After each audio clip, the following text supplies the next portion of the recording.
उत्तर प्रदेश की सियासत इन दिनों एक बार फिर बुलडोजर की स्टीयरिंग पर टिकी हुई है। मुख्यमंत्री योगी आदित्यनाथ और समाजवादी पार्टी प्रमुख अखिलेश यादव के बीच बुलडोजर को लेकर जुबानी जंग जोर पकड़ चुकी है। मुद्दा है कानून व्यवस्था, लेकिन इसकी आड़ में सियासी विसात बिछाई जा रही है। दोनों नेता एक दूसरे पर जमकर निशाने साध रहे हैं और यह बहस उत्तर प्रदेश की राजनीति में बुलडोजर को चुनावी हथियार बना रही है। दरअसल अखिलेश यादव ने हाल ही में एक बयान देते हुए कहा था कि अगर उनकी सरकार बनी तो राज्य के सभी बुलडोजरों का रुख गोरखपुर की ओर होगा। उन्होंने आरोप लगाया कि योगी सरकार बुलडोजर का इस्तेमाल केवल चुनिंदा वर्गों के खिलाफ कर रही है। अखिलेश यादव ने सीएम योगी से सवाल दागते हुए पूछा कि क्या उनका खुद का आवास वैध है।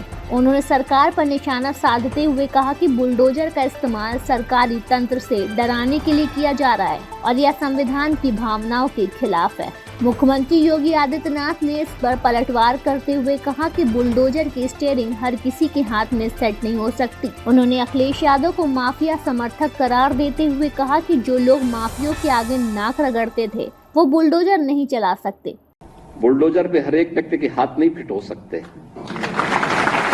इसके लिए दिल और दिमाग दोनों चाहिए। दिल और दिमाग दोनों चाहिए। बुलडोजर जैसी क्षमता और दृढ़ प्रतिज्ञा जिसमें हो वही बुलडोजर चला सकता है। दंगाइयों के सामने नाक रगड़ने वाले लोग बुलडोजर के सामने वैसे पस्त हो जाएंगे।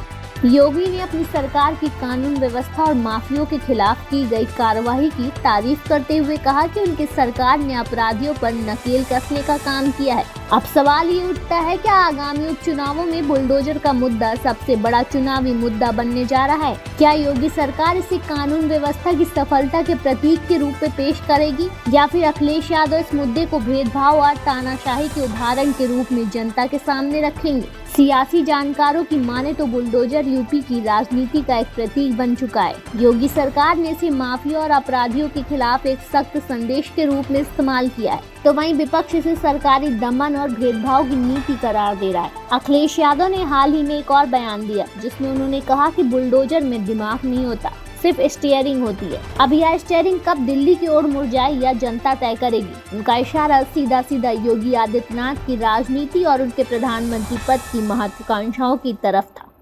बुलडोजर में दिमाग नहीं होता है, स्टीयरिंग होता है उसमें। स्टीयरिंग से चलता है बुलडोजर। उत्तर प्रदेश की जनता कब किसका स्टीयरिंग बदल दे या दिल्ली वाले कब किसका स्टीयरिंग बदल दें। अखिलेश ने कहा कि अगर मुख्यमंत्री को कानून व्यवस्था में इतना ही रुचि है तो उन्हें दिल्ली जाकर देश की व्यवस्था ठीक करनी चाहिए। अखिलेश ने इस पूरे मुद्दे को एक और एंगल से घेरते हुए कहा कि बुलडोजर का इस्तेमाल जाति और धर्म के आधार पर किया जा रहा है। उन्होंने आरोप लगाया कि राज्य में पोस्टिंग और ट्रांसफर भी जाति और धर्म के आधार पर किए जा रहे हैं, जिससे संविधान खतरे में है। अखिलेश यादव ने योगी सरकार पर हिंदू मुस्लिम ध्रुवीकरण की राजनीति करने का भी आरोप लगाया, जो आगामी चुनावों में एक बड़ा मुद्दा बन सकता है। जैसे जैसे उत्तर प्रदेश के उपचुनाव नजदीक आ रहे हैं, बुलडोजर की सियासत और भी गर्माती जा रही है। एक तरफ योगी आदित्यनाथ बुलडोजर को अपनी सरकार की उपलब्धियों का प्रतीक बता रहे हैं, तो वहीं दूसरी ओर अखिलेश यादव इसे सरकारी दमन और भेदभाव का प्रतीक बताकर जनता को रिझाने की कोशिश कर रहे हैं। देखना होगा कि इस सियासी जंग का अंत किस ओर जाता है और क्या बुलडोजर वाकई में आगामी चुनावों में सबसे बड़ा मुद्दा बन पाएगा।